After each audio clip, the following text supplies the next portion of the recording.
Dans le cadre de cette étape qui concerne l'évaluation de la demande, l'entreprise, elle va aussi estimer le niveau de la demande qui va lui être adressé pour le prix de vente ou pour les différents prix de vente qu'elle peut appliquer. Donc, elle a aussi plusieurs méthodes. Elle peut, par exemple, se baser sur les statistiques passées pour analyser le niveau de la demande et juste par extrapolation, elle va pouvoir calculer pour chaque niveau de prix le niveau de la demande qui est correspondant. Dans certains cas, pour estimer le niveau de la demande, les entreprises peuvent recourir à l'expérimentation, c'est-à-dire essayer dans certaines zones géographiques, en fait, de faire varier le prix et d'observer l'évolution de la demande ou la variation de la demande pour chaque niveau de prix. Les entreprises peuvent aussi recourir à l'enquête pour calculer le prix, par exemple le prix psychologique, en demandant aux consommateurs s'ils vont acheter pour un certain nombre de prix. Par la suite, une fois que l'entreprise elle connaît le niveau de la demande et qu'elle estime le niveau de la demande, elle doit passer à l'estimation des coûts. Comme on a expliqué tout à l'heure, les coûts vont constituer le seuil minimum en dessous duquel l'entreprise elle ne peut pas vendre. Donc on le sait quand on parle de coûts dans l'entreprise,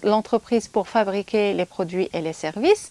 elle va bien sûr avoir un certain nombre de coûts. Des coûts fixes par exemple, c'est-à-dire un ensemble de dépenses qui est fixe quel que soit le niveau de l'activité, comme par exemple les loyers des locaux et les charges ou les salaires par exemple, mais elle va aussi avoir un certain nombre de dépenses qui vont être proportionnelles au prix, au niveau d'activité, ce qu'on appelle les coûts variables comme les matières premières et autres. Donc le coût total au fait, qui va constituer la somme des coûts variables et des coûts fixes, il va constituer un pôle de référence parce que ça va constituer, comme je l'ai expliqué, un seuil minimum en dessous duquel l'entreprise elle ne doit pas vendre. Autrement dit, le prix de vente pratiqué par l'entreprise, il doit pouvoir couvrir le coût de revient de l'entreprise. Dans le cadre de l'estimation des coûts, on utilise des fois la méthode de ce qu'on appelle le coût objectif ou le target costing. Il y a certaines entreprises, par exemple, qui vont décider d'utiliser la méthode du coût objectif. On prend un exemple,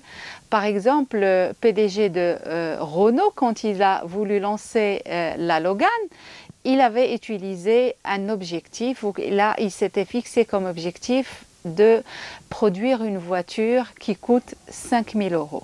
et qui allait être vendue à 5 700 €. Donc le groupe, il avait pris un certain nombre de décisions en matière de coûts, par exemple de limiter les frais de publicité, de limiter les frais de distribution, etc. pour qu'ils puissent garder ce seuil, c'est-à-dire respecter un coût de revient de 5 000 € pour la Logan. Dans le cadre de l'estimation des coûts, on utilise également, on calcule souvent le seuil de rentabilité. Comme vous le savez, le seuil de rentabilité, c'est le chiffre d'affaires pour lequel l'entreprise, elle couvre la totalité de ses charges sans perte ni bénéfice. C'est-à-dire qu'en deçà, elle va supporter des pertes et au-delà, elle va dégager des bénéfices. Donc, le calcul du seuil de rentabilité, il nous permet, par exemple, pour un prix donné et à qui on va avoir une demande ou un niveau de vente ou là, un volume de vente qui va être correspondant, de savoir est-ce que ce chiffre d'affaires, il va permettre d'atteindre le seuil de rentabilité ou non. D'ailleurs, c'est ça ce qui explique la politique de prix, et c'est ça ce qui explique que souvent dans les études de cas marketing, on va retrouver une grande partie des annexes qui va être consacrée, par exemple, à la description des coûts et au calcul de seuil de rentabilité et autres. D'ailleurs, pour le calcul des prix, la politique de prix, c'est une politique qui va être décidée conjointement, bien sûr, entre la direction marketing dans l'entreprise et la direction financière et la direction, bien sûr, des prix, la direction, pardon, de la production, parce que le département production, c'est celui qui va délivrer au département marketing l'ensemble des données relatives, bien sûr, aux différents coûts de production.